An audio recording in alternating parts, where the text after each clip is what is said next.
करतो की उद्या या ठिकाणी मंडपात बसायला जागा नाही राहिली पाहिजे, एवढं तुम्हाला सांगतो आता. नाही तर काय, मग तुम्ही घरात बसा, तुमच्यावर जेव्हा अन्याय होईल तेव्हा आम्ही घरात बसू, आम्हाला काय करायचंय. वाईट वाटून घेऊ नका, जे बोलतोय ते एकदम ओपन बोलतोय. अरे ज्यावेळी तुमच्या कुटुंबावर काही अन्याय होतो त्यावेळी तुम्ही रातोरात मेसेज करता, आम्ही समाजाचे, आम्हाला आमच्यावर अन्याय झाला. अरे पण ज्या ढाकणे कुटुंबावर अन्याय झाला त्याला मदत करायला कोण यायचंय.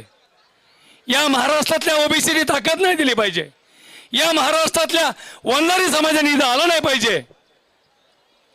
तुम्हाला विनंती आहे माझी सगळ्यांना की उद्या हा मंडप भरला पाहिजे, नसता आम्ही सुद्धा शांत राहणार आहे. आम्ही का बसू, एवढा मंडप लावायचा, एवढं डोके लावीत बसायचे, मंत्र्याला भेट, याला भेट, त्याला भेट. अरे आज त्यांच्यावर पाळी